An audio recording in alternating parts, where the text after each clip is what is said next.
Hi, and welcome to the Glean blogcast. Higher education is rapidly evolving, and both institutions and educators need to keep pace with ever-changing student needs and classroom dynamics. That's where we come in. Our mission is to make learning quicker and easier for everyone. In this series, you'll hear inspiring stories and practical tips from industry experts and frontline educators. Join us and uncover how to create learning environments where every student can thrive. Let's dive in.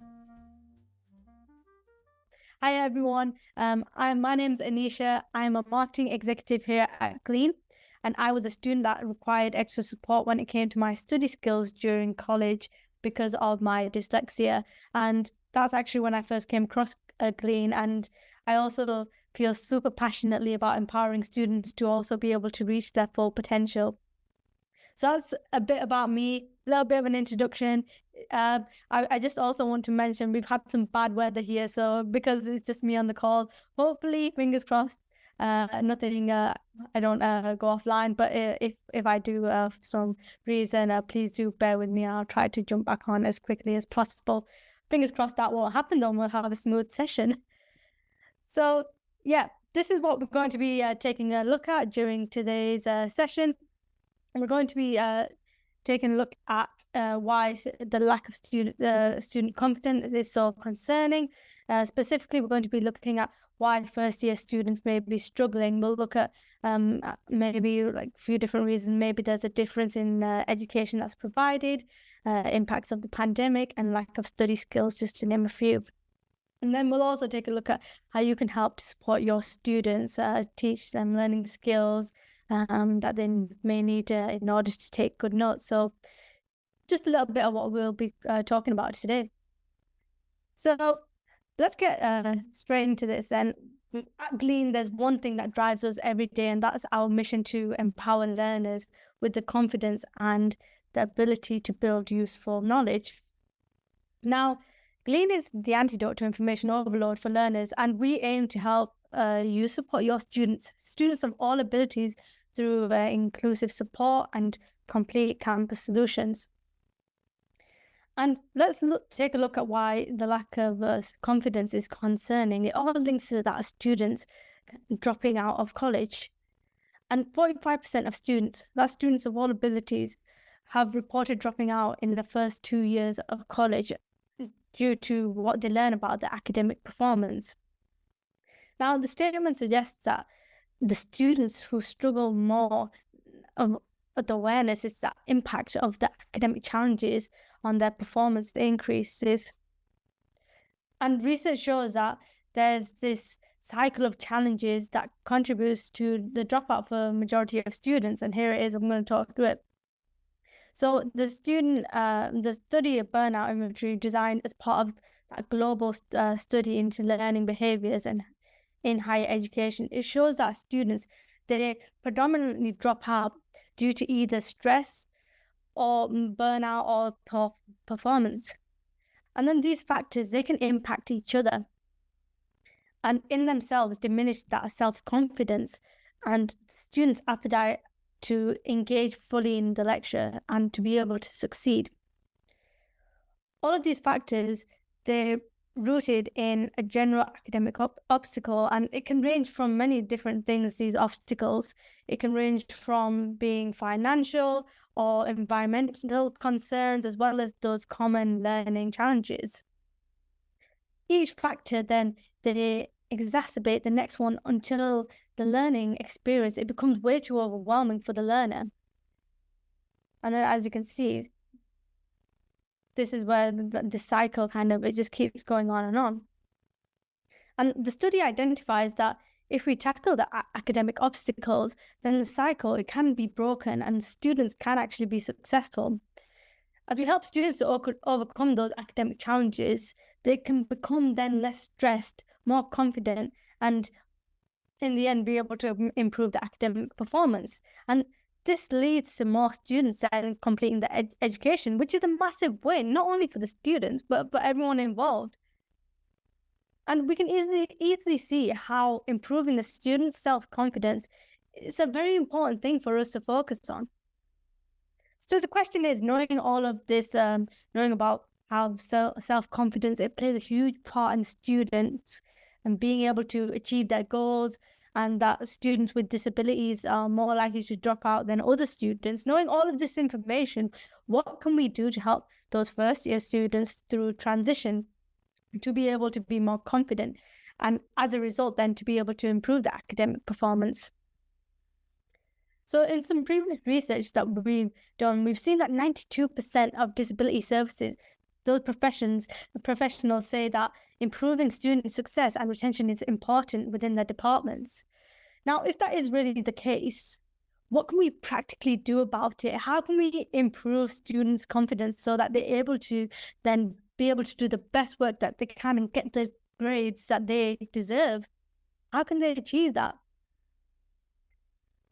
And there's a number of different reasons why first year students, they could be struggling within their classes. Now, everything that I'm going to discuss in the next section is all I'm going to share about you, all about first year students, about why they may be struggling. It's all based on some research that we undertook earlier this year. And so what we did was we collated that information, collated that data, and it's in a white paper, which I am going to share with you in case you don't already have access to that now. So I will drop that in the chat. And so everyone can get it up and share within your department as well if you haven't already seen it. So that's there for you. So this is what some of the things that are outlined in the white paper.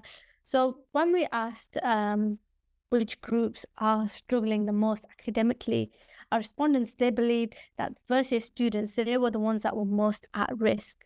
Now, on the next few slides, I'm going to be talking about some of the most common reasons why they could be struggling. If you can think of any others, please do let me know in the chat why they could be struggling and share your thoughts. So why may students be struggling? Maybe one factor could be the fact that there's a real big difference in the way that education is provided. Now, it takes some getting used to for first year students, because at the end of the day, they are struggling to understand requirements. They have that struggle to keep up with lectures and the speed of the classes. Making that transition to higher education is a big jump for anyone, and maybe there is help available on campus, but it might be too late for them to be able to act upon it, and it might be too late before they discover what is actually available. It can be a bit overwhelming sometimes when you have orientation, for example. There's so many different things going on, and it can easily go over a student's head. And here's some views that we've got from staff as well, and their thoughts around this. Students learn about on-campus resources at orientation and from one-to-one meetings. If they are connected in a certain way on campus, if the students don't pay attention or are not connected, they may not learn about our available resources until it's too late. And this is what someone else had to say. We provide students with tips and study strategies, but they don't quite know how to go about actually implementing them. Now, that's another thing, because when you were before making that transition into college, students had so much more support, maybe from people in terms of like having they weren't as much and they didn't really have that independence. They didn't have someone kind of saying, oh, you need to get this done, you need to get that done, kind of thing. They have to take the learning into their own hands and be a lot more independent in regards to studying. So maybe that's something that's got to do with it. And then also another reason is the pandemic. It was continuously cited as causing a lack of that preparedness for college amongst the 2022-2023 cohort. It's affected a lot of people, and despite schools and institutions' best efforts, a physical shutdown of education for an extended periods of time, it left many students without the necessary skills to thrive at college independently. And that's what you can see on this graph here. There's a question asked, on within the white paper, the pandemic has meant that more students have come to college with a lack of study skill, and you can see there 48% of participants replied with strongly agree, and then 39 with agree. This is the belief of our respondents. Now, the vast majority of whom either agree or the ones that strongly disagree that the pandemic is responsible. It's definitely something there. This is what a director had to say in Michigan. So the pandemic has fundamentally changed how students engage with their learning, and we need to pivot to address this. Now, you combine this with that use of the ways of learning of high school and that transition to college, it then also kind of adds to that being a lot more trickier. The effect of COVID, it kind of induced that is social isolation, and it has undoubtedly impacted that mental well-being of learners. And then there's also anxiety as well around testing, being actually physically there, in terms of attendance, being on campus, being expected to turn up to classes, and more general mental health issues, they have skyrocketed. And the result is that our respondents, they believe that the pandemic is still affecting students and student success. Now, not knowing how to study or the lack of study skills, that could also be another reason why first year students may be struggling.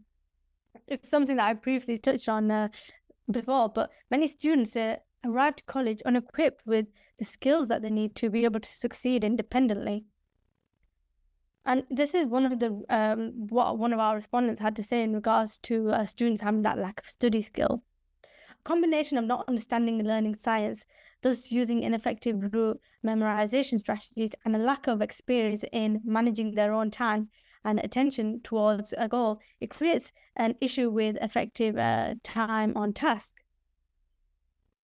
So there you can see that the why students may be struggling, and this is just a brief overview of why some first year students may be struggling going back to classes in this new semester.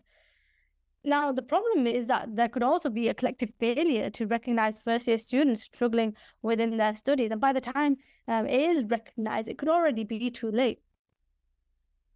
So, how can you help to support students? Well, one of the ways that you can help to support first year students is to encourage them to take perhaps a mixture of handwritten and typed notes. Sometimes it's good to get pen on paper, but then also having a recording there is also very helpful. Another way that you can support them is to help get first year students to help each other. Maybe create a support group. Students can learn from one another is probably one of the best ways for a lot of people sometimes to get notes from one another. It's a great way to also be able to share tips and tricks with one another. What maybe works well for them, it may not work so well for another student. It's great to get them talking. Another way is to have tutoring available on campus and a specialist department. Maybe you could also take a look at running classes at the beginning of semester where we are right now. Maybe it could be a few different classes. That could also be an option. And then also finally, you can take a look at maybe into teaching them skills that they need to be able to take good notes. And this actually applies to students in general, not necessarily first year students, because learners, they need to be able to build good habits around note taking and to be able to develop skills that they need. And there are some simple skills that learners that can be taught, which can quickly help them to be able to deal with the issue. Maybe you could teach them to be able to prepare well for their classes. So encourage them to take a look at their notes, take a look over their slides before the class begins. A lot of classes now, they tend to get their slides up beforehand so that students do have access to that, because we want to be giving them the tools that they need to be able to succeed. So why not make the slides available beforehand? Also, another thing could be teach them to be selective. Don't transcribe lectures, to be able to pick out key bits of information, those key nuggets. Then another thing is to refine notes after class, and maybe to get them into the habit of going over class and getting the notes down as soon as possible, because I'm sure that, like, for me, with me, for example, I tend to forget information really quickly. Even now, if I'm not writing things down, I need to jot it down somewhere. Otherwise, I will definitely forget. So be able to refine those going over class notes. And then another thing could be to integrate notes into the study process. So that's all about how are they going to revise? What is that process? What does that process look like? So yeah, let's take a look at this last one actually a bit more closely, and how it relates to note taker's dilemma, to be able to take in the teach the skills that they need to take good notes. Now, the note taker's dilemma is not something that we've touched on too much today, but essentially, if we put ourselves in the position of the learner, you have two options available to you. So option one is you can engage fully in the moment and with the lecture, and take the notes and get everything down. You can focus as best as you can on the content and try and make sense of what the professor is saying. Or the second option is you can try to capture absolutely everything, write down as much as you can, but you're missing the key important information, the key nuggets of information, as you then, because you're writing so fast, you can't keep track of everything. You don't have time to digest that information. And the problem that lives in the back of every note taker's mind, especially if you're a first year student, if you're struggling, is you're going back to the problem that may be facing, that there's that difference maybe in how education is provided. Maybe they're not used to the way that lectures are run. They go over so much content in such a small amount of time. For in a 1 hour lecture, let's say, for example, it's quite difficult to digest for any student. And a study on college readiness showed that 60% of students, they don't have the skills that they need, including note-taking skills that's required for study when they enter college. Now, these skills, they have to be developed over time. We can't expect students to arrive at college day one and know exactly how to take good notes. And a 2016 study showed that without reviewing notes after class, something that is a key habit for learning, only 5% of information from class is retained for exams and assessments, which leaves a huge amount of information lost. That 5% statistic is based on being able to capture everything from class. And a 2019 study showed that up to 2/3 of content can be missed from class, either because the learner misunderstands what's being said or they can't keep up with the lecturer. Also, the fact that they could be distracted within their classes. So what does this actually mean? Well, it means that students arrive to college without the relevant note-taking skills. And the cards are stacked up against the note-taker. Not only must they select the most important information to take away from their class and get it down into note form, but they have to also be able to do it in that immense pressure, that immediate time pressure that they have.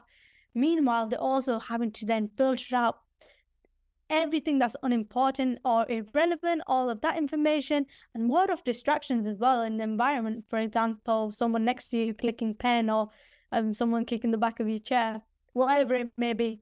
People get distracted. And that working memory capacity, it is limited, and information that's held in the working memory, it slips away in real time. The challenge is to convert as much information and much of the materials that there is, and being able to process that into the long-term memory. And that in itself, it draws upon the working memory. For cognitive impaired students, for example, the working memory, that working memory capacity is limited. And this makes the traditional note-taking side of things problematic. Hence why many students are eligible for accommodations, and the central executive is responsible for most of the note-taking acts. So multitasking, also to be able to deal with interruptions and distraction, filtering out relevant information. It's a defensive unit, and it makes the offense's job easier. And combine the central executive with the limited storage of the working memory, and you can see why students may be struggling, particularly students with cognitive impairments. But the act of note taking and reviewing the notes is very important for the learner. Let's put ourselves in the shoes of the learner. We leave behind 65% of information, and that's 65% of all information that we've listened to in class. So for an hour-long lecture, that only means remembering actually 21 minutes. Without note-taking, that would be significantly lower. And if the notes are not refined and also not reviewed, a further 80% of information is lost after class. It's no wonder that in a recent study, students who started to take their notes saw a 12% increase in their grades in the space of just one semester. In many cases, that's the equivalent of going up to the next grade. So we've seen that note-taking is super important when trying to retain information. That's because as students taking notes, they can spot connections between what they know and what they're hearing, and then in doing so, it helps them to digest that information for later use and to be able to also help to retain more of what they hear. And then they're not leaving behind that crucial 65% of information. But for students, it can also be super difficult to discover what's important. How do you know what to take note of? If we put ourselves in the shoes of the learner, how do we know what to get down? For students with disabilities, for example, this throws up extra challenges. And because of the extra challenges, no wonder note-taking support uptake is seen as such a large amount of increase, and it's taken up such a large amount probably of your office's time and effort. A typical 1-hour lecture, it consists of 7,500 words. Now, for a student with ADHD, for example, this is a real dilemma, a source of information overload. And students grow in confidence because they need to see themselves increase their skills and being able to tackle studying on their own. Let's put ourselves again in the student's position. Nothing boosts your confidence more than being able to turn around and say, look, I did that myself. If a student is able to grow in their skills and in their abilities in themselves, of course they're going to be more confident. And what you can do is help them and give them the tools that they need and support them to become more independent. A tool like Glean enables students to be able to record audio of a lecture and gives the students a note-taking process to help them with notes themselves, giving them that scaffolded learning process. Some note-taking support tools they're built with this in mind, helping learners combat information overload. Glean gives students the ability to capture the whole lecture and focus on what good quality notes look like. And Glean makes confident learners. Now, 90% of Glean users say that it's helped them to achieve better grades. By being able to give students a simple scaffolded process from their classroom and their note-taking skills, Glean is helping thousands of learners to improve their study skills and to be able to achieve their potential. And we found that our Cora process, which is built into Glean, it helps learners to be able to tackle challenges that they are faced with. Now, value can be gained at each point of this Cora process, but together it helps to create a learning loop that our students and learners, they're able to then go, thinking back to earlier in the presentation about the dropout cycle, it enables them to break the dropout cycle.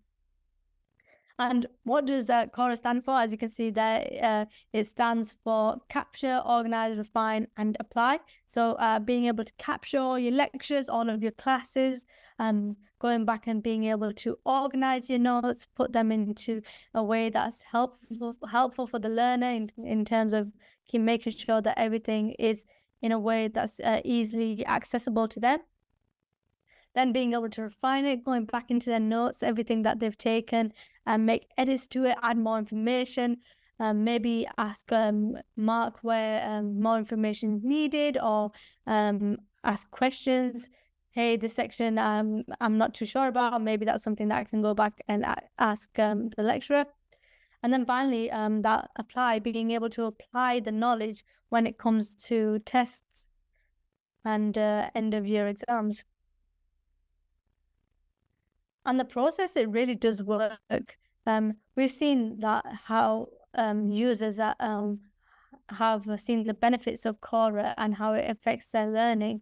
Now, 91% of students said that it improved their grades in just one semester, and that's addressing that kind of a view of their academic performance. And then also we've got 88% of students found that studying was less stressful for them. And that addresses that issue that we mentioned earlier about the impacts of burnout.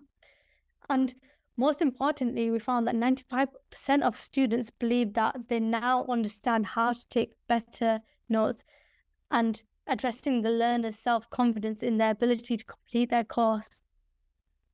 So that's the CORA process. Glean has spent the last decade or so researching different learning processes and how it relates to note-taking. And then we built the CORA process into Glean that helps students to overcome those common academic obstacles and to help them learn key study skills. So as I mentioned earlier, CORA is that scaffolded learning process. It helps students to learn more effectively with note-taking and reflection, no matter the learning environment that they're in. And we want learners to stop focusing on what good notes look like and start thinking about the act of note-taking and how it does help them study more effectively. So yeah, here's some more information. Then we're delighted to say that students, they report a huge improvement in their learning outcome, and that's thanks to Glean. So we've seen 20% increase in GPA on average. First year students, they've seen an average increase of 0.76 points, and at-risk students have seen an average increase of 88%. And what we want to do is to be able to enable people like you to support students better and to be able to also improve outcomes. And this community that's been built around Glean is so valuable in guiding how we can support more students. So that's kind of how we a little bit about Glean and what we want to do. How can students access Glean? We want to be able to work together with you to improve learning at your institution. So if you want to find out information, please do book a call. I dropped it in the chat earlier, but if you do want to get Glean, you can get, what you'll get is Glean for your students. You'll also get access to admin tools to be able to manage and easily check usage of students that use Glean. You'll also get student training to ensure that you get the most from Glean, and you'll also get a dedicated customer success plan to ensure that you're able to achieve your goals. Thank you for being with us here today, and we'll see you on a Glean webinar very soon. Thank you, everyone. Bye-bye. Thanks for listening to the Glean blogcast. Turn on your notifications and follow us on socials to be the first to know about the next instalment. See you next time.